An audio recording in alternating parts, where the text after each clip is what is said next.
tal, amigas y amigos? Soy Gerardo Kleinburg y quiero darles la bienvenida a Hablemos de las óperas del Met en el Auditorio Nacional. En esta ocasión, en particular, a propósito de la ópera Ariadna en Naxos del compositor alemán Richard Strauss. Pero antes de empezar, lo importante, una invitación a que asistan este próximo sábado, 12 de marzo, a las 11:55 de la mañana al Auditorio Nacional, a la transmisión en vivo que se hará desde el Met de Nueva York de este fascinante, atractivo y no tantas veces escenificado título straussiano.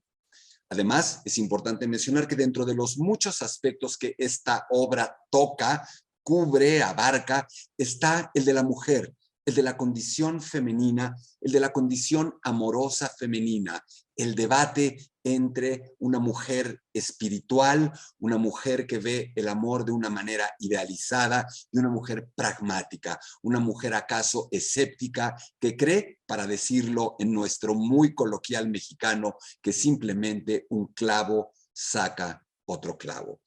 También es importante mencionar que esta transmisión se hará en el marco del mes de marzo, justo en el mes en el que se conmemora el Día Internacional de la Mujer. Así es que de verdad todo cuadra de una manera particularmente atractiva.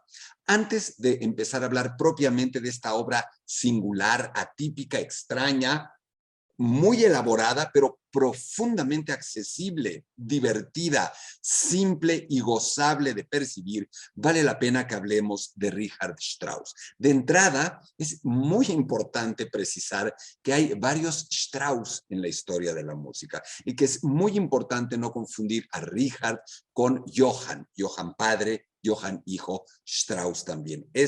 Los Strauss vieneses, tienen que ver con los valses, las polcas, el Danubio Azul, esta música que nos es tan querida, que es tan popular. Richard Strauss es otra película. Estamos hablando de un compositor extraordinario alemán, nacido en la ciudad de Múnich en 1854 y muerto a los 85 años, muy longeva vida, en las afueras precisamente de esa ciudad, de la propia ciudad de Múnich, en una pequeña zona llamada Garmisch, ya en 1949. Imagínense, estamos hablando de un hombre que nació a caballo y murió en la Guerra Fría, después de la bomba atómica. ¿Se pueden ustedes imaginar todo lo que pasó por su mente, por su capacidad creativa, por su conciencia, pero también todo lo que pasó delante de sus ojos? Es un auténtico testigo y a su manera protagonista de la historia de la música y de la ópera entre el siglo XIX y el siglo XX. Una suerte de bisagra entre el pasado y el presente. Una especie de último postromántico, el canto del cisne, el canto final de una manera muy especial, muy entrañable de hacer y de entender la ópera. De entrada, sin trazar una biografía entera, es importante consignar que Richard Strauss nace en la orquesta. Su padre fue uno de los grandes cornistas de su tiempo, cornista incluso que tocaba en las orquestas que el propio Richard Wagner dirigía. Es decir, el padre de Strauss participa en estrenos de óperas como Tristán e Isolda, como La Valquiria, como El Oro del Rin, y es un profundo anti-wagneriano, un hombre que no está de acuerdo con esta modernidad excesiva, esta complejidad y densidad orquestales, vocales, psicológicas, filosóficas, dramáticas de Wagner. Un hombre infinitamente más tradicional, anclado en la tradicionalidad. Ahí nace Richard Strauss, en la orquesta, viendo a su padre, asistiendo a los conciertos, y es claramente desde un principio un chico superdotado, un chico con una capacidad absolutamente alucinante para hacer música, para componer, para tocar. Es un hombre entonces que desde muy joven aprende a dirigir, que desde muy joven escribe fundamentalmente para la orquesta. Y lo que Richard Strauss empieza escribiendo son los llamados poemas sinfónicos, obras únicamente orquestales que nos cuentan una historia, que se basan en un personaje, en una novela, en un poema de esta manera. Richard Strauss escribe obras como Don Juan, como Don Quijote, como La vida de un héroe, todas estas obras tan importantes y por supuesto, así habló Zaratustra. ¿Recuerdan el principio de Odisea 2001 en el espacio? Esta música tan espectacular, creciente, climática, es precisamente el arranque de este poema sinfónico. Más adelante, Richard Strauss empieza a acercarse al canto, a la voz humana. Y en alguna medida lo hace como muchos de los compositores famosos, como acercándose también al canto femenino, a una mujer cantante, en este caso Pauline de Ana, que se convertirá durante 55 años, hasta el final de su vida, en su, iba a decir querida, sí, querida, amada y muy conflictiva esposa. Una mujer que era una cantante sumamente importante en su tiempo y que de hecho participa en la primera ópera de Richard Strauss, escrita por Strauss, Guntram, y que poco tiempo después se retira y decide volverse una ama de casa, la señora Strauss. La compañía, la confidente, la consejera, la administradora de Richard Strauss, una mujer dominante, dura, celosa, conflictiva. No fácil esa relación. Sin embargo, esta relación marca el amor de Richard Strauss por la voz, por el canto. Desde su matrimonio, Richard Strauss le regala 4 canciones como regalo de bodas y son 4 de las 4 canciones más bellas escritas en la historia de la música. Y ahí empieza este caminar de Richard Strauss por la ópera. Primero con una filiación un tanto cuanto wagneriana, utilizando estos recursos armónicos, estos acordes modernos, estas disonancias que Wagner le hereda, incluso esta temática de la redención por el amor de los caballeros medievales, de algunas ideas de la antigüedad sajona, germana, mitológica, de las sagas, solamente durante un breve lapso. Strauss evoluciona crecientemente y se empieza a volver cada vez más radical, cada vez más moderno, rupturista, complejo,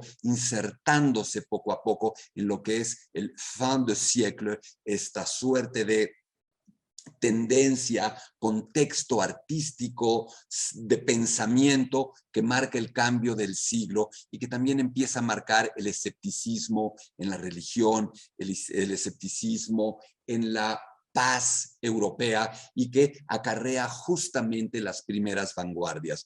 En 1904, 1905, Richard Strauss por primera vez toma una obra maestra literaria, la Salomé, recientemente escrita por Oscar Wilde, y la convierte en una ópera de una radicalidad, de una modernidad que deja a todo mundo azorado y que a él lo catapulta a la fama mundial. A pesar de la complejidad, a pesar de estos elementos que coquetean con la destrucción de la tonalidad, con una ópera que ya no es tan accesible, tan tarareable, si lo queremos ver así, tan melódica, Strauss empieza a alcanzar este lugar protagónico, no solo como el más grande artista musical vivo alemán, sino también como, junto con Puccini, los 2 grandes compositores de ópera vivos. Y sigue en esta evolución Richard Strauss, avanza, encuentra una suerte de pareja, de Dream Team, si lo queremos ver así,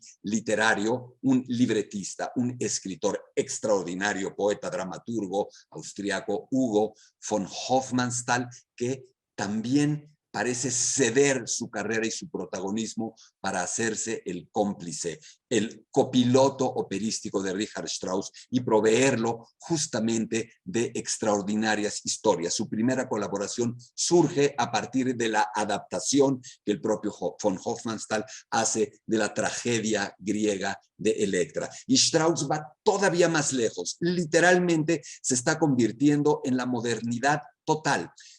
Déjenme darles un ejemplo solo para entenderlo. Es una suerte de, estoy nada más buscando un ejemplo, una suerte de análogo de un Picasso, de un hombre que nos enseña, como Picasso nos enseña a ver de otra manera, a perder esta adherencia, esta adhesión absoluta a lo figurativo, a lo real, Strauss hace lo mismo con nuestros oídos. Parece seguir este camino, insisto, absolutamente moderno, radical, siguiendo todavía con muy buena estima por parte del público, consolidado económicamente, socialmente, pero sobre todo artísticamente. Es ya el más grande artista vivo alemán, muy probablemente. En estas circunstancias, uno hubiera esperado que Richard Strauss hubiera continuado con esta suerte de avance radical. Sin embargo, después de haber compuesto Electra, Richard Strauss hace uno de los cambios más radicales, sorprendentes, extraños, difíciles de explicar de la historia universal de la música.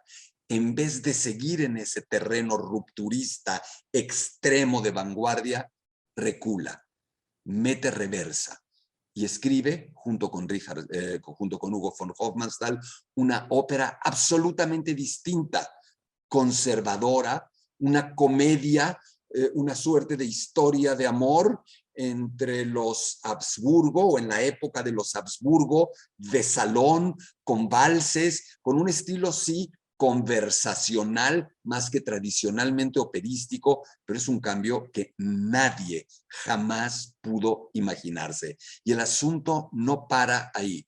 Richard Strauss seguirá esta suerte de camino inverso, esta suerte de, para algunos, retroceso hacia un terreno cada vez de mayor tradicionalidad o tradicionalismo, melodismo, romanticismo, conservadurismo, muchos ismos, ya lo sé, que para muchos se convierte, sobre todo para todos los integrantes, tanto desde el terreno creativo como desde el terreno de la crítica, como los espectadores, todo este público, todo este corpus de personas vinculadas con la modernidad, con las vanguardias, consideran que Richard Strauss prácticamente está traicionando esos valores. Lo llegan a considerar retrógrada o retrógrado, lo llegan a considerar conservador y en algún momento o en algunos momentos incluso reaccionario. Este es el panorama general del hombre que se acerca al título que nos ocupa el día de hoy, la ópera Ariadna en Naxos, Ariadne auf Naxos,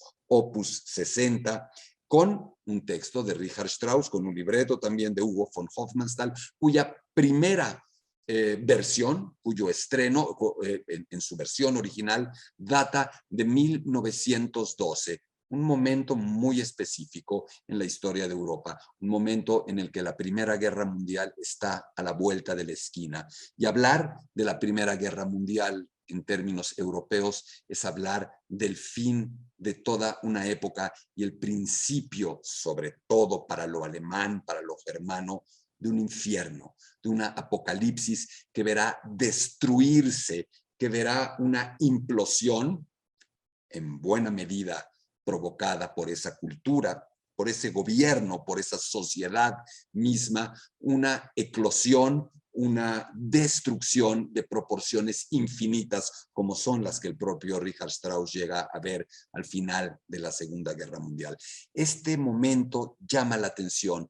Es esta continuación después de El Caballero de la Rosa, con el que Strauss se detuvo. Es la ópera tradicional, la ópera con la que hace este cambio inesperado a la que hice referencia. Continuará con esta ópera, Ariadna en Naxos, y pareciera hablarnos de un Strauss que está viendo con vértigo lo que sigue, de un Strauss que no quiere desde su quehacer, desde la música, contribuir probablemente a esta visión sórdida, a esta ruptura, a este desmoronamiento de la tradición en todos los ámbitos. Ahora bien, ¿qué es Ariadna en Naxos? Un proyecto, una ópera absolutamente singular.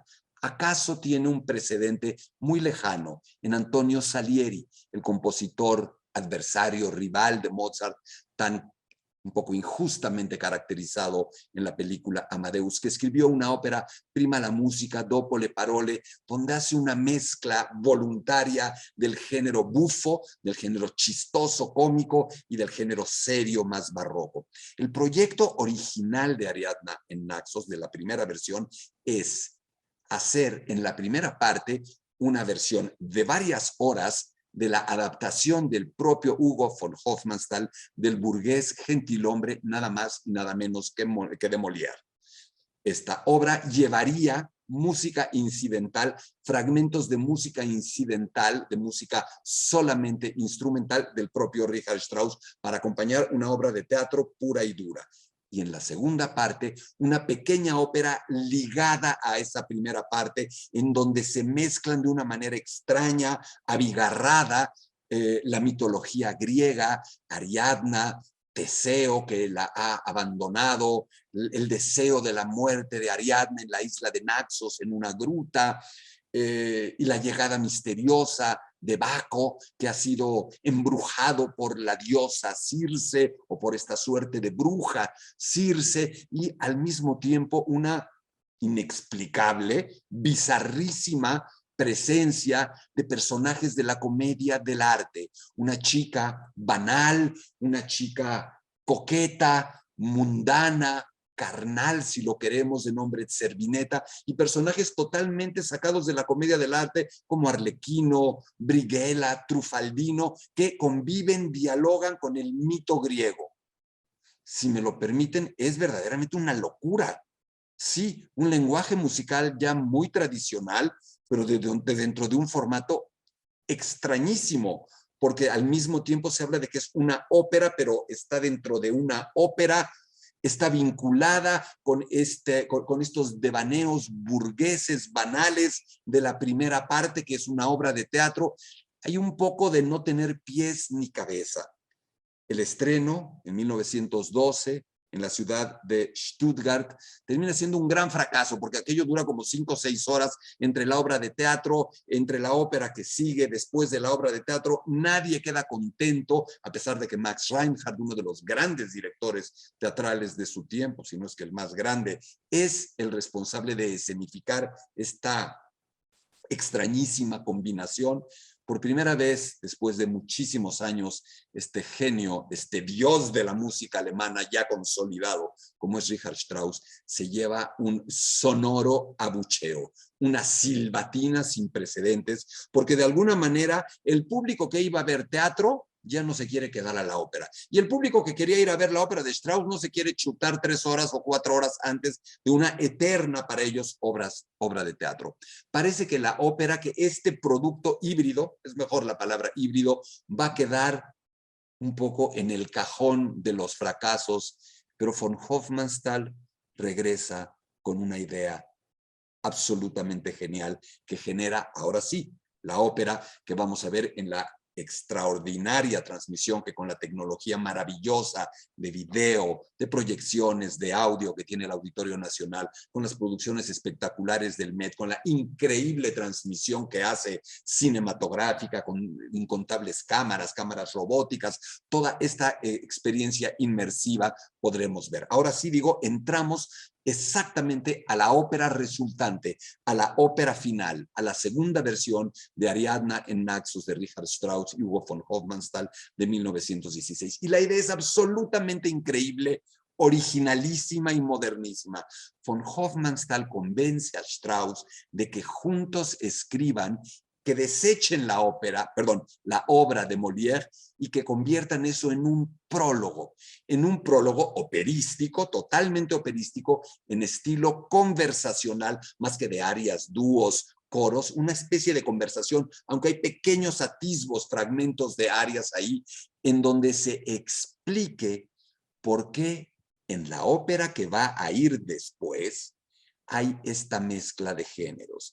Y entonces el primer acto se trasladan la ópera de París a Viena, supuestamente en la casa del hombre más rico de Viena, en donde hay un verdadero caos. Es una ópera que nos muestra los bastidores, las bambalinas, las entretelas, el backstage, para decirlo con un término que se usa tanto hoy día, de la ópera misma. Una ópera que presenta cómo se hace una ópera y que desemboca en la ópera misma. Y ese primer acto es ahora estas dos compañías, una seria, una de cómicos que coinciden, un compositor, Richard Strauss, se pone en el escenario de alguna manera, pero con un personaje del compositor hombre al que pide que sea o que pide sea interpretado por una mujer, por una mezzosoprano, una tendencia de Strauss que ya viene desde Ariadna, desde El Caballero de la Rosa, donde hace que Octavian, el joven amante de la mariscala,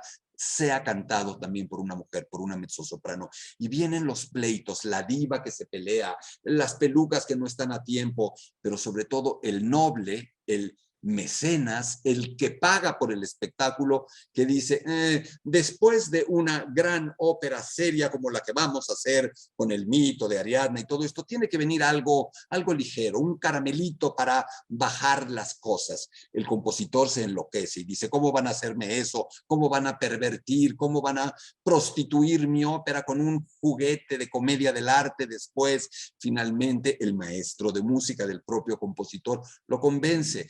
Servineta, la chica, no la primadona, la soprano ligera, la que va a hacer el papel de la chica coqueta, hace que el propio compositor dude, se sienta seducido por ella. Por otro lado, el maestro de música le dice que tiene que aceptar lo que le diga el noble, el hombre que paga, el patrono, para de esa manera poder tener sus honorarios. Y entonces finalmente empieza a ceder, pero entonces, ¿cuál va primero? ¿Primero hacemos la parte seria o primero la cómica? Se pregunta, hasta que el mayordomo, que es un personaje solo hablado, les dice, no, nuestro patrón ha decidido algo para que no haya problema. No va a ir antes una y después la otra. No va antes la seria, ni la cómica, ni después la cómica o la seria. ¿Saben qué? Juntas. Háganlas juntas. Es genial. Es una broma, es una parodia, es imposible, muestra la incultura del noble o del burgués acomodado que quiere pedir que se haga como sea la ópera o las dos óperas juntas, y entonces el compositor casi se tira por la ventana, pero de alguna manera acepta. Y lo que vemos en la segunda parte, el segundo acto, es el resultado de esa petición, es el resultado de ese caos, de ese trabajo, de ese dilema que se presenta en el prólogo. La ópera misma, seria, mitológica, mezclada, fundida, confundida con la parte de comedia del arte. Suena increíble, ¿no les parece? Suena, dicho con todas sus letras, a un disparate. Y eso es lo increíble. Es un disparate genial. Es un disparate divertido, accesible, ligero, muy atractivo, en donde en la primera parte tenemos desde la ópera misma, algo que es completamente innovador, una reflexión sobre cómo se hace una ópera, sobre este pandemonio que suele vivirse en un escenario, en los ensayos, antes de un estreno, los caprichos, los egos, la vanidad, pero también el compositor Strauss, que en una suerte de alter ego se pone en el escenario, reflexiona cantando, desde el prólogo mismo cantado, reflexiona acerca de qué es la ópera, de qué es la música, con un himno bellísimo a la música. Habla de cómo se inspira, de cómo se atora en el proceso creativo. De verdad, nunca jamás en la historia del arte operístico alguien había abordado incluso el proceso de composición, las tribulaciones de un compositor desde la ópera, desde el canto mismo. Y luego el cambio mágico, increíble, de ese estilo que les decía conversacional, absolutamente naturalista, hiperrealista, donde no tenemos grandes episodios de alguien cantando con coloratura, con adornos, con parafernalia, con grandes agudos. No, no, no. Es conversación, un diálogo, una serie de diálogos, de comentarios, de discursos. Es teatro, teatro puro y duro, pero cantado, a pesar de tener pequeños espacios, pequeños brotes de mayor lirismo, y entonces pasamos a la segunda parte, donde literalmente estamos en otro planeta, en el planeta mágico de la ópera mágica, en un estilo absolutamente operístico, con un canto lírico, melódico, impresionante, pidiendo, eso sí, un canto muy no forzado, muy, de mucha fuerza, de mucha pujanza por parte de la soprano dramática que hace el papel de Ariadna, del papel de Baco, que tiene que ser cantado por un tenor de esos que llamamos Helden tenors, tenores dramáticos, tenores wagnerianos, y la contraparte, Servineta, esta soprano coloratura hiperligera que literalmente tiene que cantar una de las arias, o acaso el aria más espectacular y más difícil jamás escrita para un escenario operístico. La famosa, larguísima aria de Servineta, que literalmente está en la estratosfera de la zona aguda, en la acrobacia, en el virtuosismo más extremos, y que cuando creemos que ya no puede ir más agudo y no puede ser más virtuosa, todavía nos lleva más y más y más arriba. ¿Y cómo va a ser que estos dos mundos musicales, este mundo espiritual y este mundo no espiritual, representados en esa ópera breve que va en la segunda parte, coincidan, se fundan y se confundan y terminen contándonos una historia más profunda, una historia infinitamente más cercana, universal, para todos los tiempos y para todas las culturas? ¿De qué manera nos acercamos al amor? Y en particular desde la visión femenina del amor. Esta Ariadne que piensa que el desencanto amoroso la tiene condenada a la tumba, a la muerte, acaso al suicidio. El entender o creer que no hay una nueva luz posible.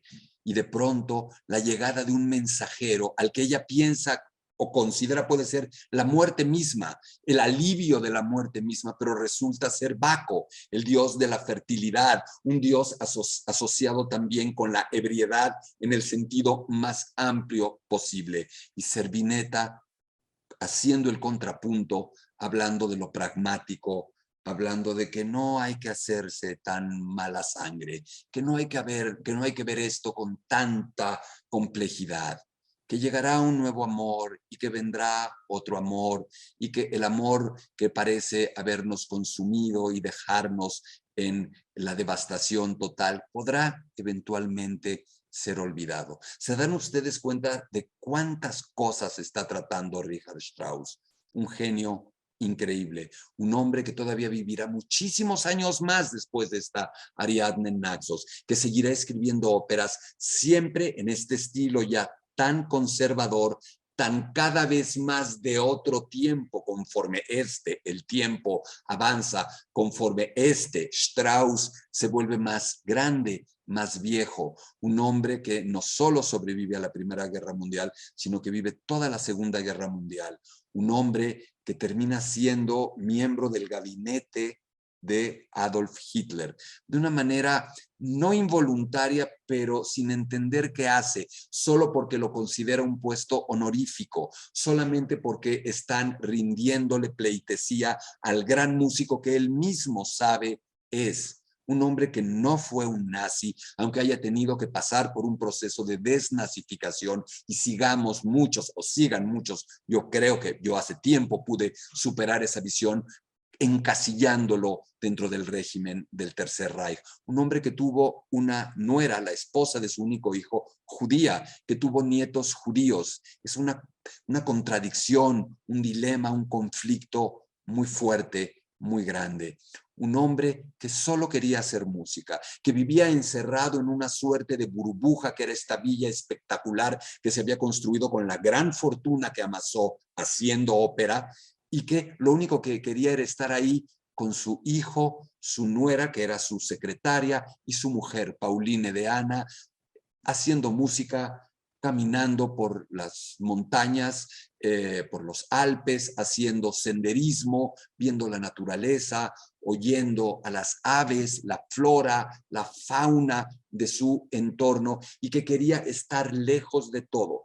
Para los hombres y las mujeres que creen, y hoy es un tema fuerte, que un hombre debe ser, o una mujer artista debe ser también un ser político, Richard Strauss en ese sentido los decepcionaría. A Richard Strauss le interesaba explorar la condición humana, no la condición social, no la condición política. Era un hombre que quería hablar de emociones y que lo hizo con mucha de la música más bella que se compuso en el siglo XX.